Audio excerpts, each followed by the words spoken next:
pink sweatshirt.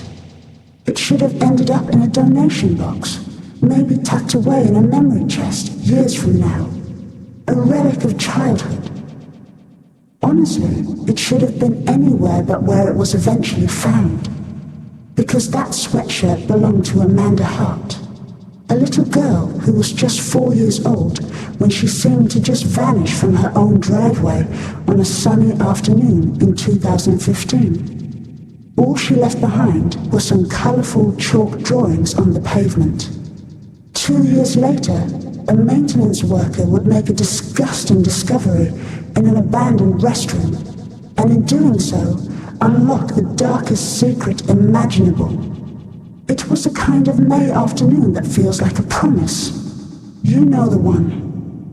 In the quiet tree-lined suburbs of Portland, Oregon, the sun was casting those long, warm shadows across perfectly manicured lawns, and the air smelled like fresh-cut grass and blooming rhododendrons. This was the world of the Hart family in 2015. A world built on a steady foundation of routine and love. A world where the greatest dangers seemed like something you only saw on the news 1,000 miles away. Rodney Hart was an accountant, a man of quiet habits and a gentle smile. His wife, Sabrina, was a graphic designer who still took on some freelance projects. But she had really poured most of her creative energy into being a mother. She orchestrated a life for their 4-year-old daughter, Amanda, that was just rich with color and play. And Amanda, well, she was the vibrant spinning center of their universe. She was this whirlwind of blonde pigtails and just boundless energy.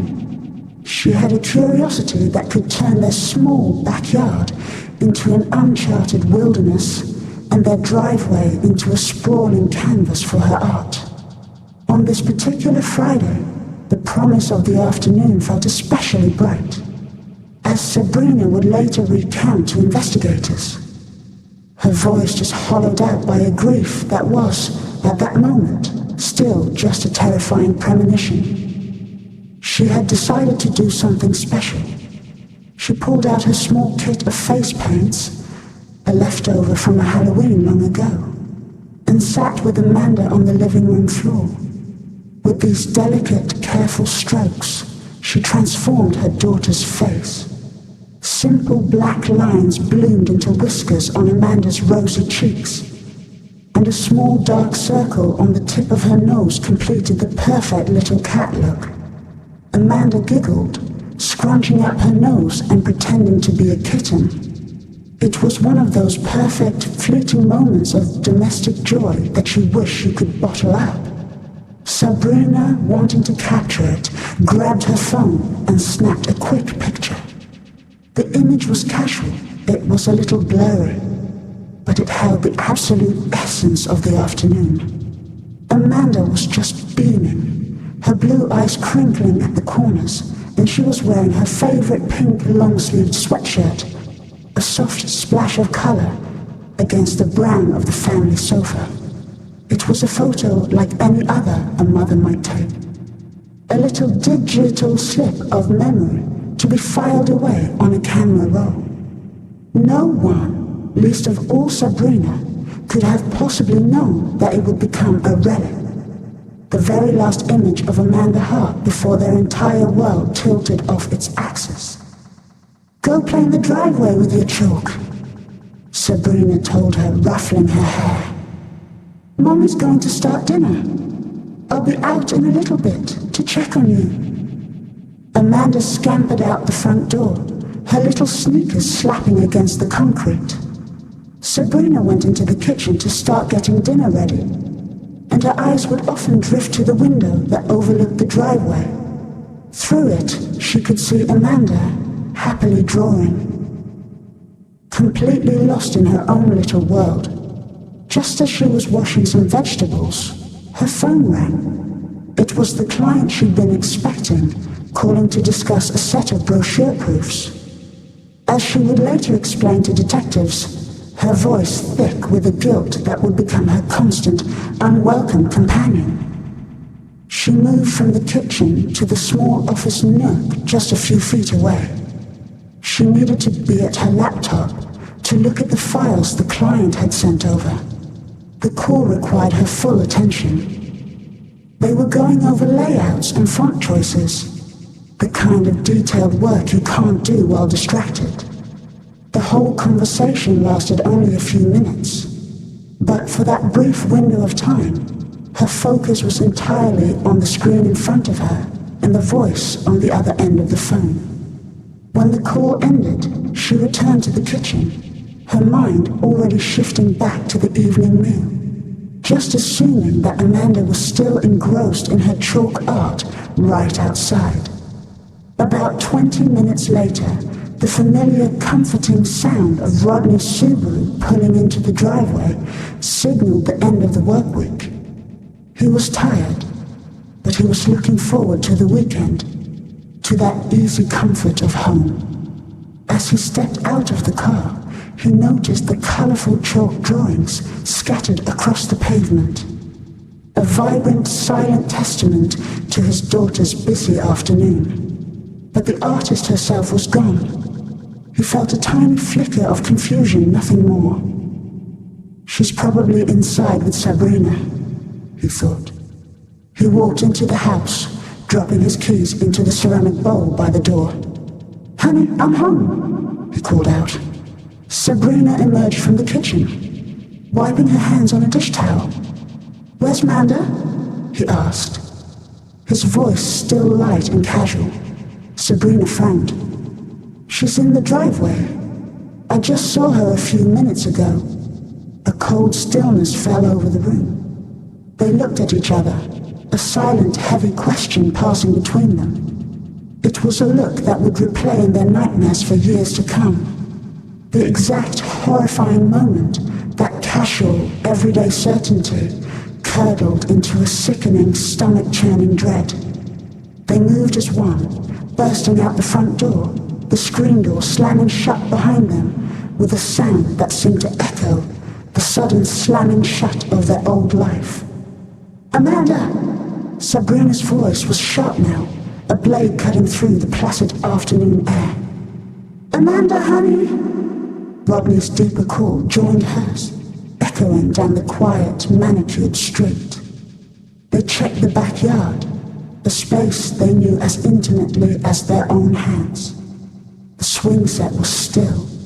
The sandbox cover was in place. They tore around to the side of the house, peering behind the dense azalea bushes where Amanda sometimes liked to hide. Nothing. Panic, cold and sharp, began to claw at their throats. They ran to the neighbors' houses on either side, their calls growing more frantic, more ragged with each passing second. Their neighbor, Mr. Henderson, was out watering his petunias and just shook his head, his face immediately etched with concern. The family across the street was inside, their television audible through an open window. No one had seen a thing. The street, which had felt so safe and familiar just moments before, now seemed vast and menacing. A place of threatening shadows and untold secrets.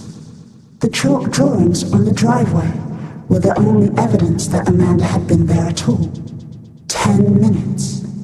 It had been only 10 minutes since Rodney had gotten home, but it felt like a lifetime.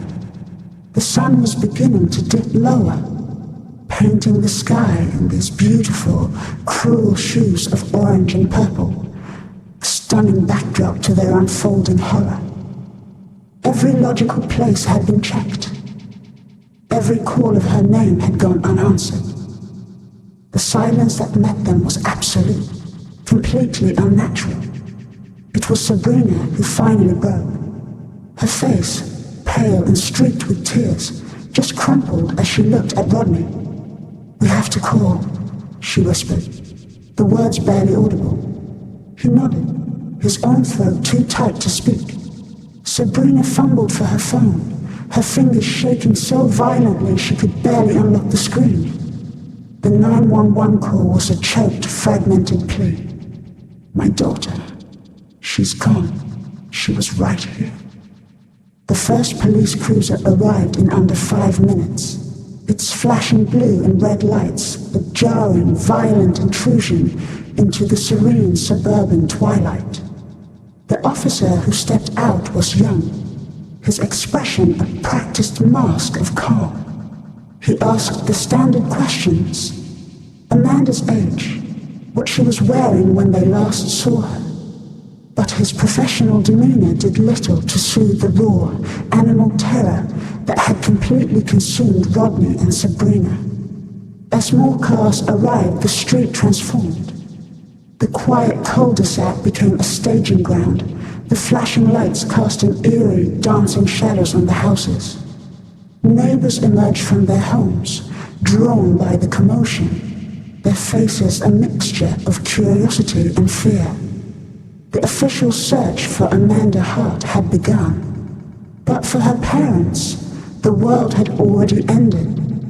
It had ended in the silence of an empty driveway, surrounded by the fading chalk drawings of a little girl who was no longer there. The arrival of that first patrol car was really just the overture.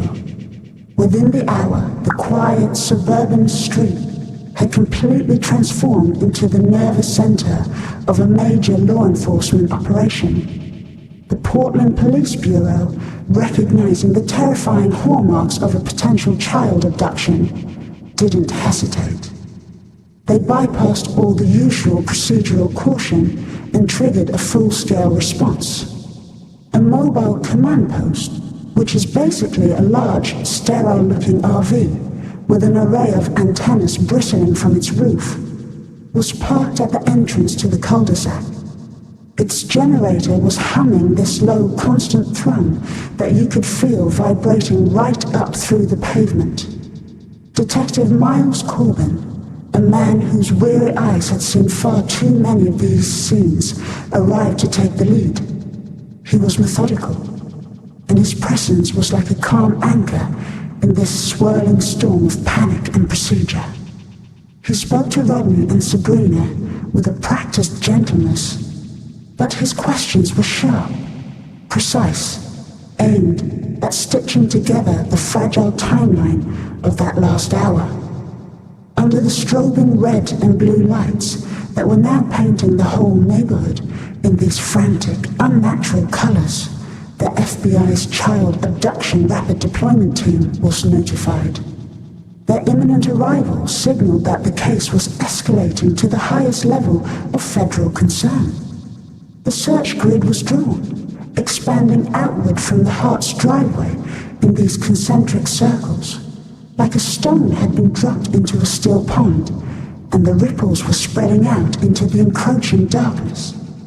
The first critical step was to figure out if Amanda had just wandered off, or if she had been taken.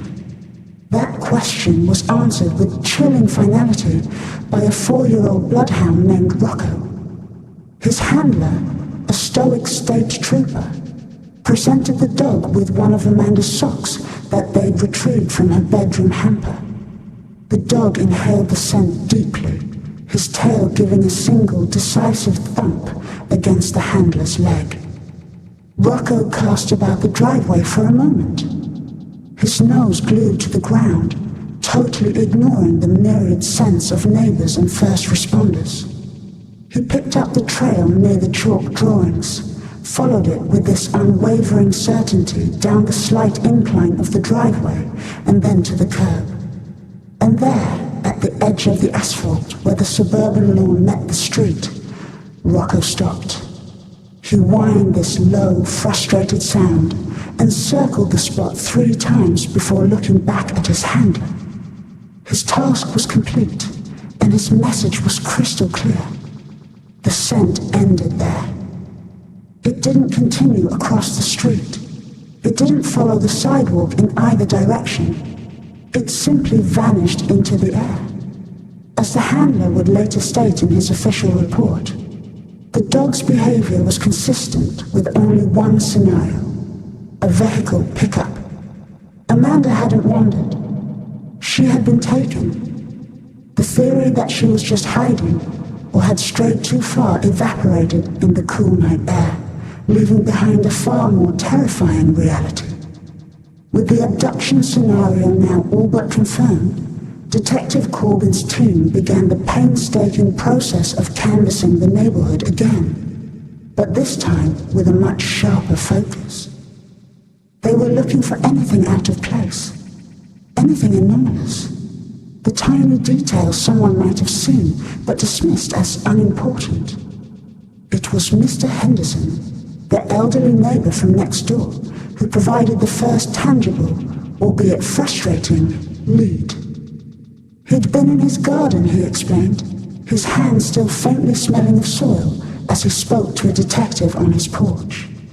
He remembered seeing a van. It was an older model, he thought, plain white. The kind a contractor or a plumber might drive. It had no logos, no distinctive markings at all. What had caught his attention was how slowly it was moving, almost coasting down the street at a time of day when most cars were either parked or moving with purpose. He hadn't seen the driver, nor had he even thought to look at the license plate. It was just a white van, a ghost in the periphery of his afternoon routine. The information was frustratingly vague, yet it was all they had. A BOLO, a be on the lookout alert, was issued statewide for an older unmarked white work van. But this alert was a double-edged sword. It cast a necessary net, but it also opened the floodgates. For the next 48 hours, dispatch was completely inundated with calls. A white van was spotted near a park in Beaverton. Another was seen driving erratically on the I-5 corridor. Dozens were pulled over, their drivers questioned, their cargo holds searched, and every single stop ended the same way, with a clear driver and a growing sense of futility. The white van was everywhere and nowhere, a phantom that had materialized on a quiet street and then just dissolved back into the anonymous traffic of the state.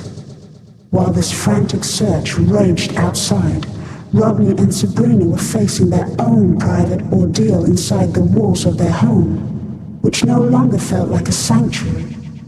As is tragically standard in cases like this, the investigation necessarily turned inward. The parents are always the first suspects. They were separated and questioned for hours in different rooms of their own house, the familiar spaces now feeling alien and accusatory. Detectives had them recount the afternoon's timeline again and again, searching for any inconsistencies, for any crack in the narrative. 20 minutes, Sabrina repeated over and over, her voice a raw whisper. She was only alone for 20 minutes. Their home became a crime scene. A forensic team moved with this quiet, impersonal efficiency, dusting for fingerprints, photographing every room, seizing their computers and their phones. It was a violation layered on top of their trauma, a procedural stripping away of their privacy at the very moment they felt most vulnerable. And while Detective Corbin and his team privately cleared them of any involvement within the first day, the court of public opinion was far less discerning. News reports hungry for an angle framed the story with carefully chosen words. Headlines asked how a child could just vanish from her own driveway. Pundits on cable news debated the 20-minute window, their speculation casting a subtle but persistent shadow of suspicion over the grieving parents. For Rodney and Sabrina, it was a secondary torment, a public judgment that compounded their private hell. The photo Sabrina had taken, Amanda's bright smiling face, the playful cat whiskers painted on her cheeks, became the face of the search. It was a perfect, heartbreaking image, capturing an innocence that now felt impossibly fragile. It was everywhere, on flyers taped to lampposts, on the screens of gas station pumps, on massive digital billboards overlooking the freeways. The city of Portland, and soon the entire state, was papered with Amanda's smile. The image resonated deeply, a symbol of every parent's worst fear. A wave of community support swelled in response. Local print shops produced thousands of flyers for free. Volunteers, many of them parents who saw their own children in Amanda's eyes, organized their own search parties. They combed through the dense greenbelts of Forest Park and the sprawling industrial parks along the Columbia River. They searched with this desperate, hopeful energy, calling Amanda's name into the woods and under bridges, as if their collective will could somehow pierce the silence and bring her home. A week after Amanda's disappearance, with the search yielding nothing but dead ends and utter exhaustion, a call came into the tip line that sent a jolt of electricity through the command post. A long-haul truck driver, refueling at a sprawling rest stop 200 miles south of Portland near the California border, claimed he had seen her. He was certain. A little girl with blonde pigtails and a pink shirt, eating French fries with a scruffy-looking man in his 40s. The man had seemed nervous, the driver reported, and the girl looked sad. The lead was electrifying. It fit the timeline. It fit the direction of travel. Investigators scrambled, contacting the California Highway Patrol to secure CCTV footage from the rest stop's convenience store. For 24 agonizing hours, Rodney and Sabrina were sequestered by the FBI, told only that there was a credible sighting. They clung to a desperate, fragile hope, imagining Amanda scared but alive. The emotional whiplash when the news finally came was brutal. The footage was clear. The girl had blonde hair and a pink shirt. But it wasn't Amanda. It was another family on a road trip. Their daughter just bearing a passing resemblance. The hope that had flared so brightly was extinguished, leaving behind an even deeper, colder darkness. After 3 weeks, the inevitable decision was made. The official, large-scale search for Amanda Hart was suspended. The resources were finite, and with no new leads, the operation transitioned from an active search to a reactive investigation. The mobile command post, which had been a hub of constant frenetic activity, was driven away. The media vans packed up their satellite dishes and moved on to the next tragedy. The volunteers went back to their lives, leaving behind only stacks of fading flyers. For Rodney and Sabrina, the silence that descended upon their street was more deafening than the chaos had been. The case was now officially cold. Amanda was a file in a detective's drawer, a ghost haunting a quiet suburban house, and her parents were left completely adrift in a vast, unending void. 2 years is a lifetime. It's long enough for seasons to just bleed into one another until the memories of a specific sunny afternoon start to blur at the edges. It's long enough for a raw, open wound to scar over, the agony hardening into this dull, permanent ache that you just learn to live with. For Rodney and Sabrina Hart, 2 years was an eternity spent in a state of suspended animation, trapped in the amber of the day their daughter disappeared. The case of Amanda Hart, which was once a fixture of the nightly news, had long since receded from the public consciousness. The yellow ribbons that people had tied around the oak trees in their neighborhood had frayed and fallen away. The flyers, with their haunting image of a smiling little girl with cat whiskers, had been bleached by the sun and eventually torn down by the wind, replaced by notices for summer festivals and lost pets. The case was officially cold, a term that sounds so clinical, but for them it was cruelly, horribly accurate. It lived in a thick manila folder on Detective Miles Corbin's desk. a silent, reproachful stack of paper sitting amongst the urgent demands of new crimes and new victims. He hadn't forgotten Amanda. No cop ever truly forgets a missing child case. But with no leads, no new witnesses, and zero evidence, there was simply nothing to pursue. That file was a monument to a dead end. The Hart's house on Sycamore Lane had become a museum of grief. Amanda's room remained completely untouched, a perfect, heartbreaking diorama of a 4-year-old's life.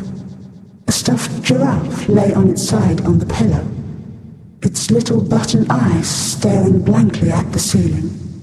A half-finished drawing of a lopsided rainbow was still taped to the wall. Sabrina would sometimes just stand in the doorway, physically unable to cross the threshold. The silence in that room was so absolute, it felt like a physical presence pressing in on her. The strain of their shared, unspoken sorrow had changed them. The easy laughter that once filled their home was just gone, replaced by these long stretches of quiet that were heavy with everything they couldn't bring themselves to say. They moved around each other like ghosts in their own lives, bound together by a deep love for their lost daughter, but totally isolated by the unique shape of their individual grief. Their marriage had become brittle, fragile, but it hadn't broken. It was held together by a single shared mission: to keep Amanda's memory alive. They became these reluctant archivists of their own tragedy. Rodney, the quiet accountant, built a website, FinderAmandaHart.org. Sabrina, the former designer, ran the Facebook page. Every single day she would post. Sometimes there was a new plea for information.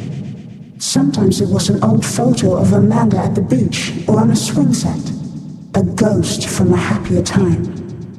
On Amanda's 5th birthday, and then again on her 6th, Sabrina posted that picture of her with the cat whisker face paint, the last photo ever taken. The caption was always the same: 2 years without your smile. We will never stop looking. We love you, Amanda. The page had thousands of followers. This digital community of strangers who would offer prayers and share the posts. Their clicks and comments were a faint but a constant chorus against the overwhelming, crushing silence of their lives.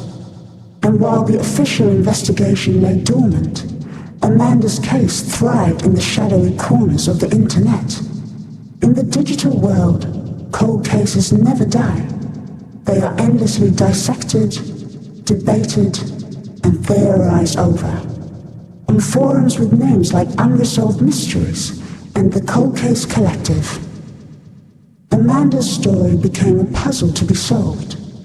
Anonymous users, armed with Google Maps and public records, became armchair detectives. They analyzed the 20-minute window. They debated the reliability of the elderly neighbor's testimony about the white van. They constructed these elaborate, sprawling theories. One dominant theory, which actually mirrored the private thoughts of Detective Corbin, was that the abductor was an amateur, a crime of opportunity. The lack of a ransom demand, the simple snatch and grab nature of the disappearance, and the fact that the scent trail ended so abruptly at the street, all of it pointed to someone unsophisticated, someone who likely panicked moments after committing the act. This theory was, in its own way, both more and less terrifying. It suggested the kidnapper wasn't some monster from a movie, but perhaps someone ordinary, someone who lived nearby, their darkness hidden behind a completely mundane facade. Other theories were darker, more conspiratorial. Some insisted it had to be someone who knew the family, someone who had watched their routine and knew the precise moment to strike. This line of thinking sent these ripples of paranoia through Rodney and Sabrina's already shattered world. They would lie awake at night, replaying every interaction from that time, scrutinizing the faces of old acquaintances, mail carriers, distant relatives, searching for any hint of malice they might have missed. For the online sleuths, it was a grim intellectual exercise. For the Harts, it was a form of self-torture, a constant reopening of the wound. They monitored the forums, caught in this painful limbo between the desperate hope that some stranger might uncover a missed clue and the agony of seeing their daughter's life reduced to a collection of speculative bullet points. Then, in the spring of 2017, nearly 2 years after Amanda vanished, a flicker of what seemed like real hope emerged from the most unexpected of places. Detective Corbin got a call from the warden of a state prison in Idaho. An inmate, a career criminal named Marcus Thorne, who was serving time for armed robbery, was claiming to have information about the Amanda Hart case. He said his former cellmate had confessed to the abduction and had even told him where the girl's body was buried. In exchange for this information, Thorne wanted to negotiate a deal for a reduced sentence. A jolt of adrenaline shot through the cold case. False leads were common, especially from prison informants looking for leverage. But every single claim had to be investigated. The news was delivered to Rodney and Sabrina with extreme caution. Corbin was careful not to give them false hope, but the very possibility, after 2 years of absolute nothing, was a powerful, terrifying drug. They waited in an agony of suspense as 2 detectives were dispatched to Idaho to interview Thorne. For a week, the Harts lived on the edge of a knife. Thorne's story at first seemed plausible. He provided details about the abduction that had been in the news, weaving them into a narrative about his supposed cellmate. He spoke of a shallow grave in a wooded area east of Portland. The detectives listened, cross-referencing his claims with the case file. But the story soon began to fray at the edges. The details were too generic. The timeline was inconsistent. When pressed, Thorne grew evasive. A polygraph test proved inconclusive, but his story was collapsing under its own weight. Finally, after days of questioning, he admitted it was all a lie. He had seen a true crime documentary about the case and had concocted the whole story, hoping he could trade a family's tragedy for his own freedom. The news was delivered to Rodney and Sabrina not with a bang, but with a quiet, devastating finality. The cruelty of the hoax was a fresh wound laid right on top of the old one. It was this stark, brutal confirmation of their isolation, a reminder that to the outside world, their daughter's disappearance was a story, a piece of currency, a thing to be used. The brief, agonizing flare of hope was gone, and the void that remained was deeper and colder than before. The silence returned, more profound and more absolute than ever. The catalyst for change, when it finally comes, often arrives not as a thunderclap, but as a quiet observation in a place that everyone else has overlooked. In April of 2017, that place was a forgotten corner of the Mount Hood National Forest, and the observer was a man named Dave McCann. At 58, Dave was a man who had made a career out of solitude. As a seasonal maintenance worker for the Oregon Parks and Recreation Department, his job was to patrol the vast, rugged landscapes of the forest, checking on the remote facilities that dotted the wilderness long before the summer crowds arrived. He was a man of few words, more comfortable with the sigh of wind through pine trees than with human conversation. His face was weathered by years of sun and wind, and his hands were calloused from a lifetime of practical hard work. His route that week took him down a series of gravel service roads that snaked deep into the forest. Paths that were rarely traveled by anyone other than park staff and the occasional adventurous hunter. He was tasked with inspecting the park's more primitive assets. Trailhead signs, picnic tables, and the old Spartan restrooms that were relics of a bygone era of park design. It was on a Tuesday morning, under a sky the color of washed-out denim, that he pulled his dusty green parts department truck up to one such facility. It was little more than a concrete blockhouse, half swallowed by overgrown salal bushes, miles from any designated campground. The air here was different, heavy, still, and smelling of damp earth and decay. Few people ever came this far.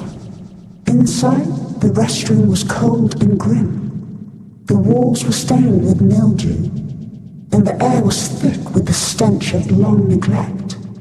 The facility contained a single archaic piece of plumbing, a white porcelain squat toilet set, flush with the tiled floor. It was a design you rarely see anymore, a holdover from the 1960s, and it was completely clogged.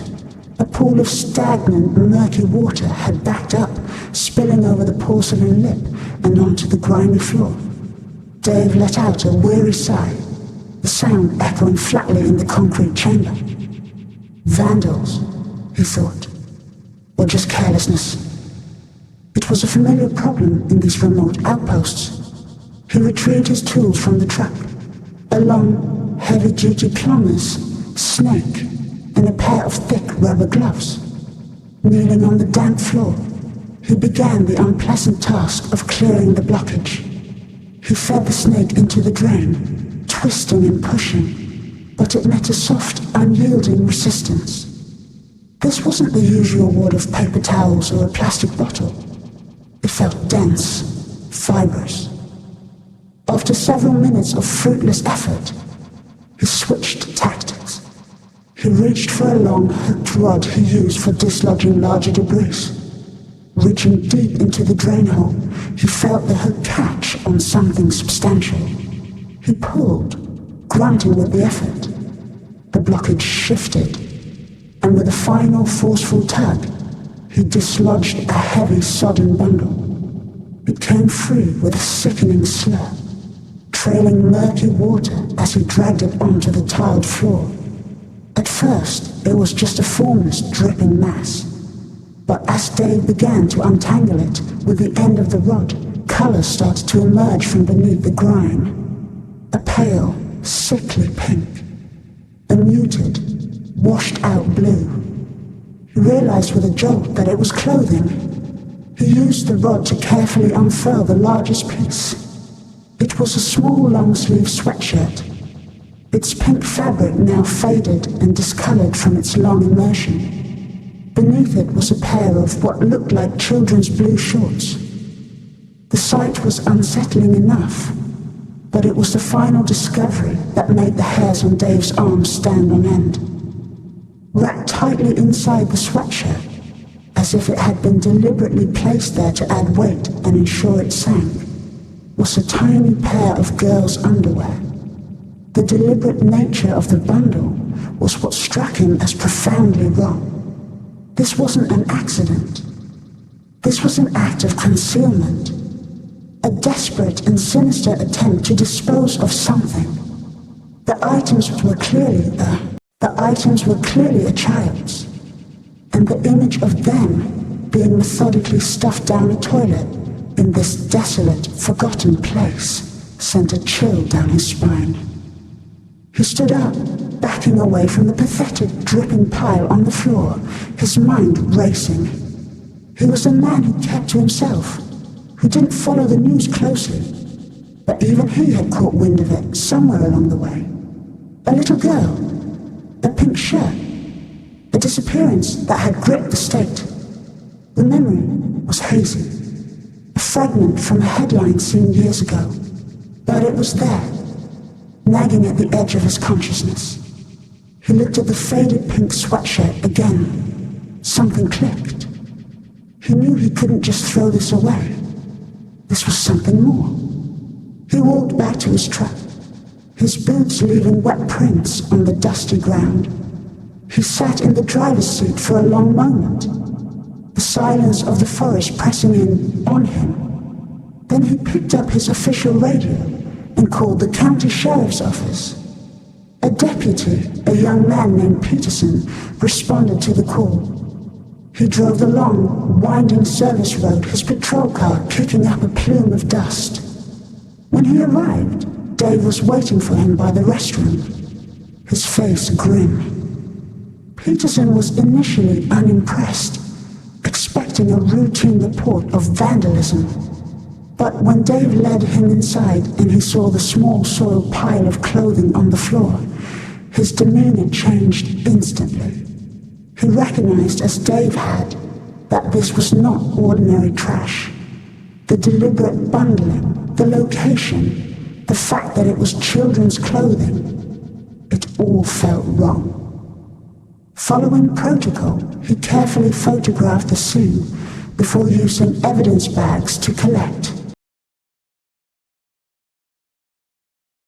Following protocol, he carefully photographed the scene before using evidence bags to collect the sweatshirt, the shorts, and the tiny pair of underwear.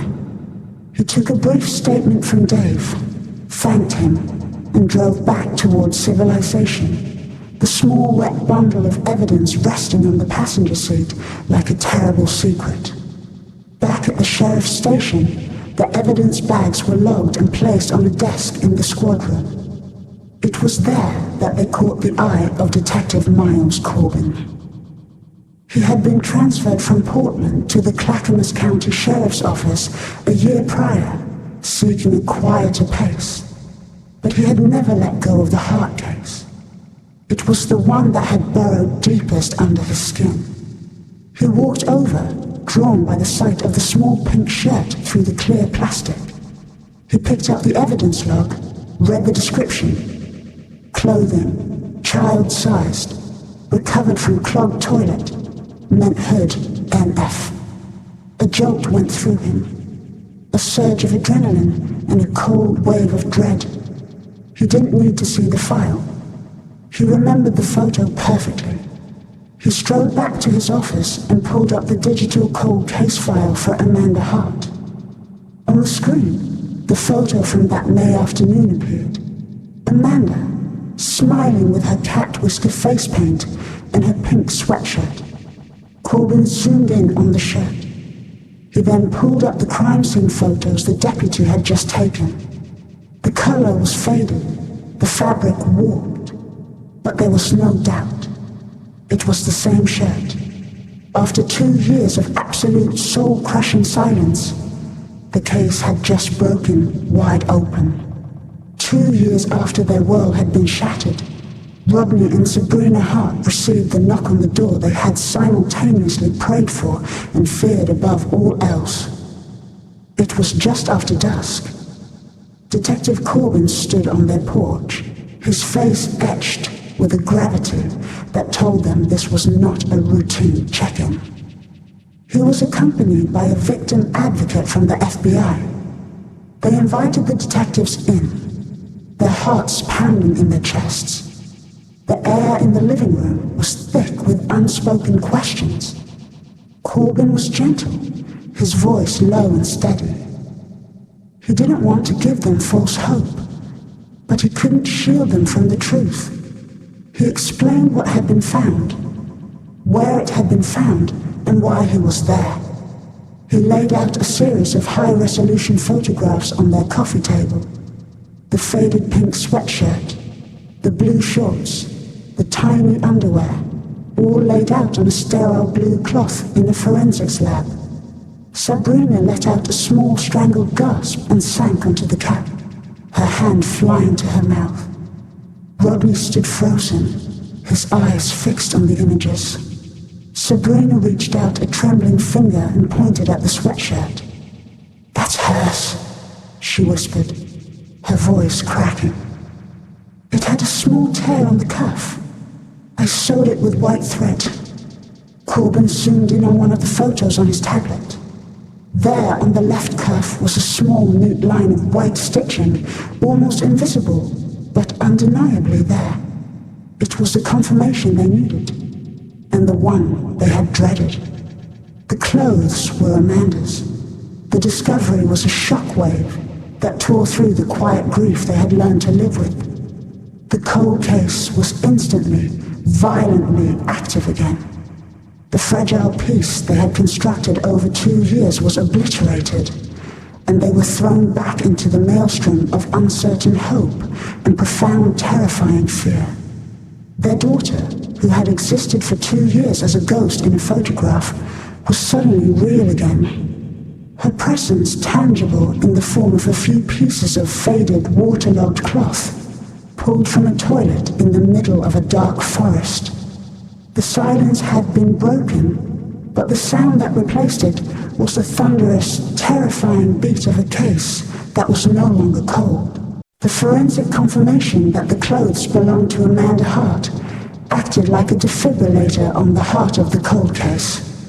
The Oregon State Police Crime Lab went to work with this renewed, intense sense of urgency. Now, while the prolonged immersion in that disgusting water had unfortunately destroyed any usable DNA from the garments themselves, the fabric's condition told its own story. The extreme fading and the degradation of the synthetic fibers were consistent with being submerged in cold, stagnant water for a significant period. Experts estimated the clothes had been in that toilet for at least a year, but likely not the full 2 years since Amanda's disappearance. This was a crucial piece of the puzzle. It created a new, more recent timeline. It meant that the person who had taken Amanda had returned to that remote spot to dispose of this evidence long after the initial crime. This suggested a continued connection to the area and a lingering, gnawing paranoia. The stupid kidnapper theory, which was once just a speculative whisper in online forums, now became a central pillar of the renewed investigation. A sophisticated predator, investigators reasoned, would have burned the clothes or buried them deep in the forest where they'd never be found. They wouldn't have attempted to flush them down a toilet where they were almost guaranteed to cause a blockage and eventually be discovered. This whole scenario pointed to an offender who was impulsive, unsophisticated, and prone to panic. The exact same profile they had considered 2 years earlier. But now, they had a new, powerful piece of information. A geographic anchor. The investigation, which had once been a sprawling, directionless search across the entire state, now had a focal point. The vast, rugged wilderness of Mount Hood National Forest. Detective Corbin's team began the monumental task of re-examining every single piece of information from the original 2015 investigation. But now, they were viewing it all through this new geographic lens.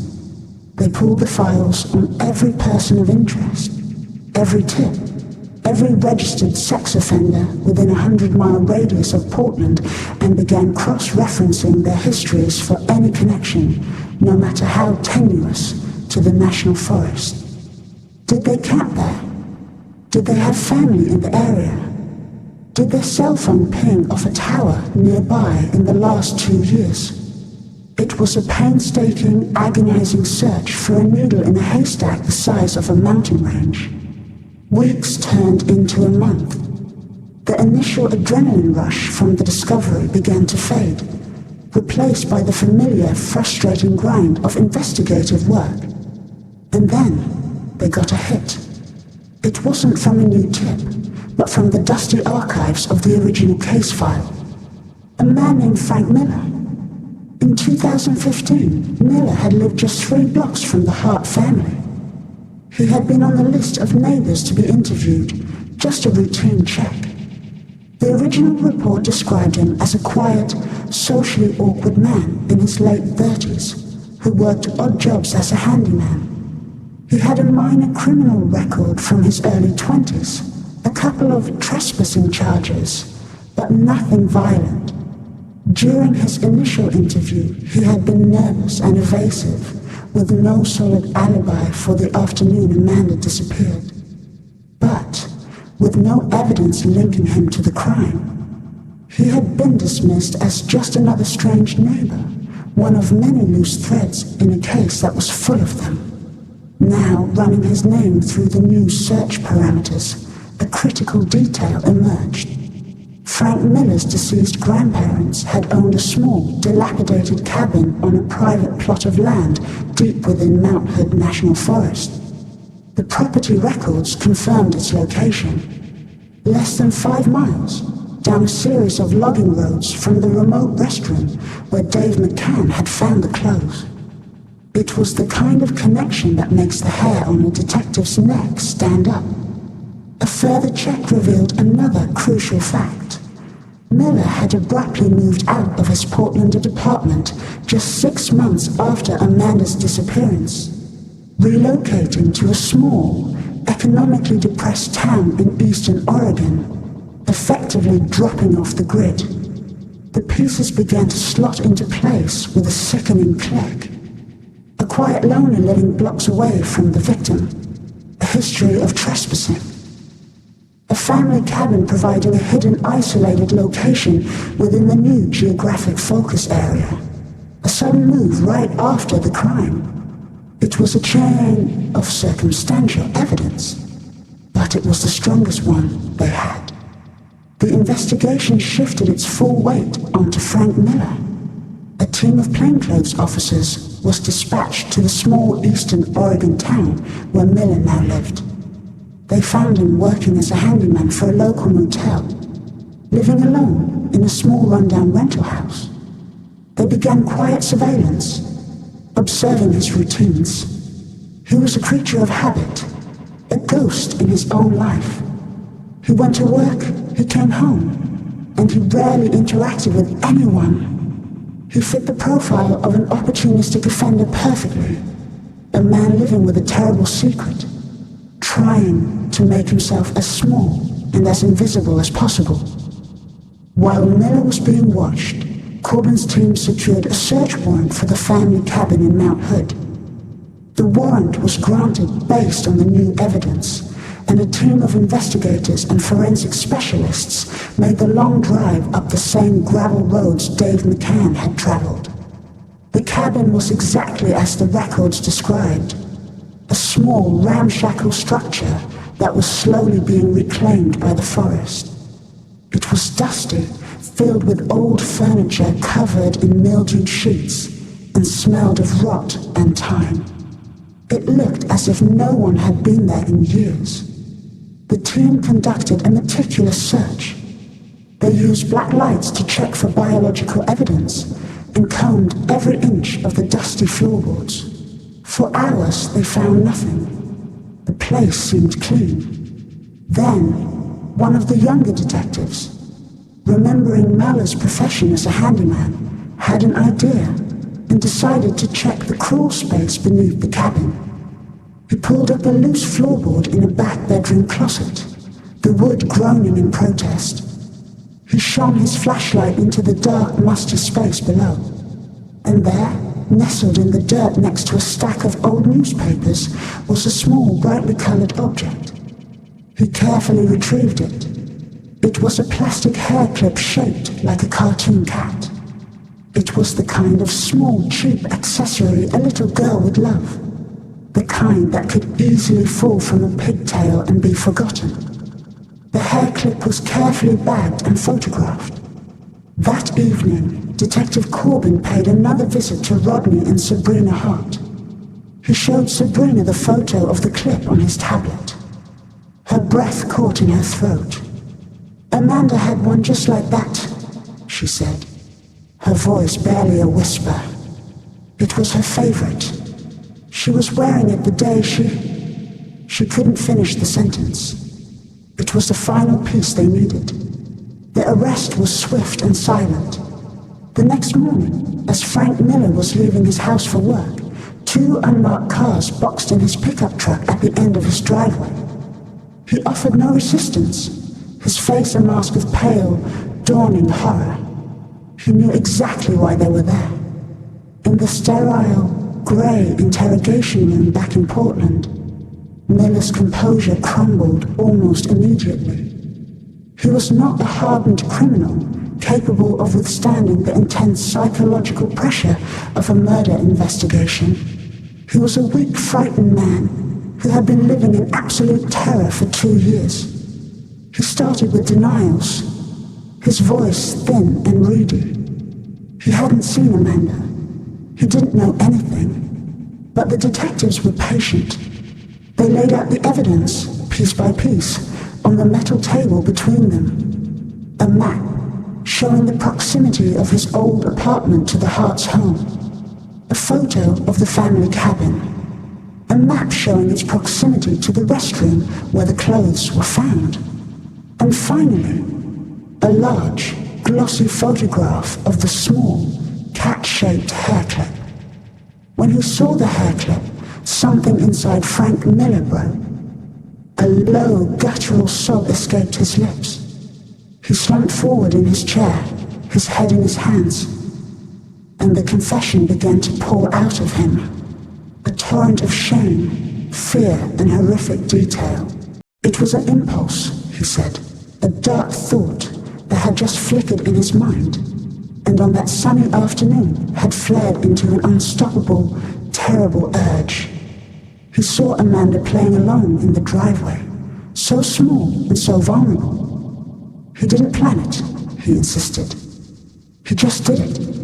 He pulled his van over, scooped her up before she could even scream, and drove. He drove to the one place he knew no one would ever look, the old family cabin in the mountains. He recounted the next 2 days in a choked, fragmented narrative. He had kept her in the cabin, himself just as confused and terrified by what he had done. He saw the news reports on a small, battery-powered television, saw Amanda's smiling face on the screen, and his panic just escalated. He admitted to assaulting her. On the second day, she tried to run.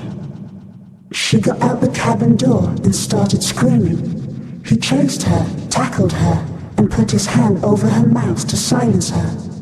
In his terror of being caught, he held on too long. He didn't mean to kill her, he insisted, his sobs now racking his body. It was an accident. I just wanted her to be quiet. After she was dead, he buried her body in a shallow grave deep in the forest, a place he knew from his childhood.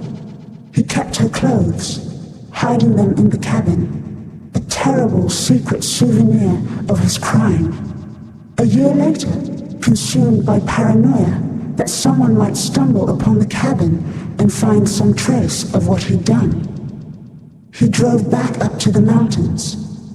He retrieved the clothes, intending to bury them as well, but he couldn't bring himself to go back to the gravesite. Instead, he drove to the remote restroom, a place he knew was rarely used, and tried to flush them away. A final foolish act of a panicked and guilty mind. The confession was complete. Frank Miller agreed to lead the investigators to where he had buried Amanda.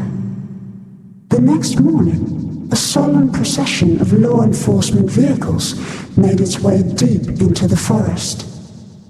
Miller, shackled and wearing an orange jumpsuit, led them through the dense undergrowth until he stopped at a large, moss-covered fallen log. "There," he whispered, pointing to a patch of disturbed earth. The recovery team went to work with shovels and brushes. It didn't take long. They found Amanda's remains, bringing a final devastating end to a 2-year search. The news was delivered to Rodney and Sabrina, a confirmation that closed the door on hope and opened a new, deeper chamber of grief. Their daughter had been found, but she was never coming home. The trial of Frank Miller was a somber, procedural affair that stood in stark contrast to the raw, chaotic emotion of the preceding 2 years. The courtroom was packed every day with reporters, members of the community who had volunteered in the search, and the hollow-eyed figures of Rodney and Sabrina Hart, who sat in the front row, a silent, unmovable presence.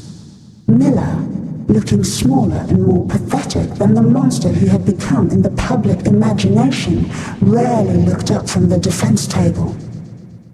His defense team attempted to paint him as a victim of his own disturbed mind, a pathetic loner with profound social deficiencies who had been overwhelmed by an impulse he couldn't control.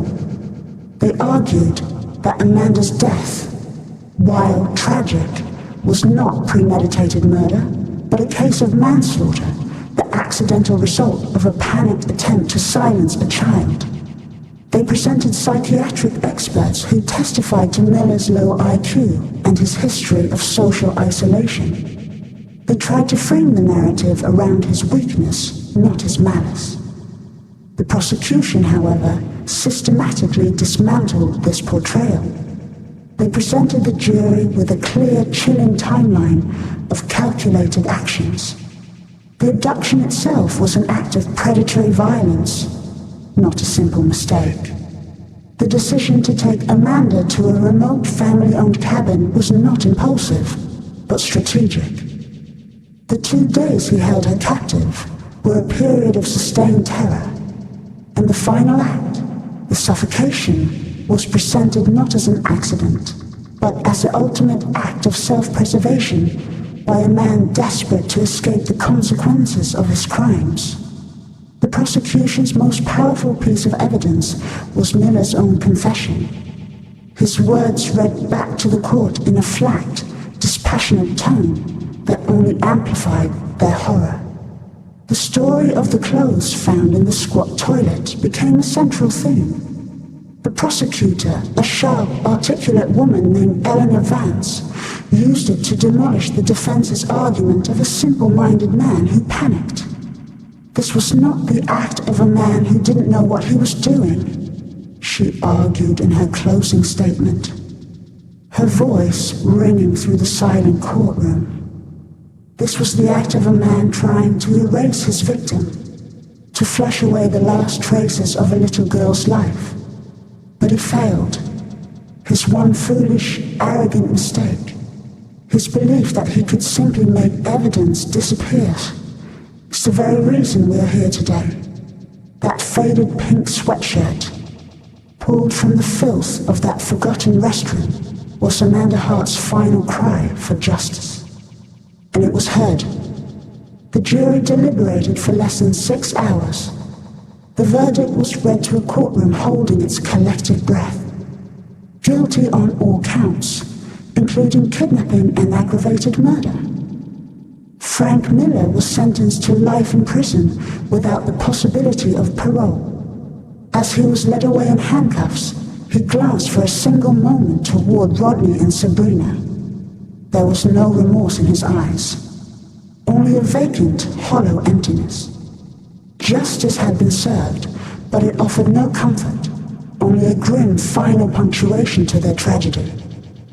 With the trial over, and the truth finally, brutally known, Rodney and Sabrina could at last begin the long, arduous process of grieving. The not knowing had been a unique form of torture, a limbo of hope and despair. The certainty of Amanda's fate, while devastating, allowed them to take the first steps onto solid ground, however fractured it might be. They sold the house on Sycamore Lane, unable to live with the ghosts of that sunny afternoon, and moved to a small town on the Oregon coast, seeking the solace of the sea's constant rhythmic roar. The story of Amanda Hart's disappearance and the unlikely clue that solved it became a part of Oregon's history. A cautionary tale passed down through generations of law enforcement and families.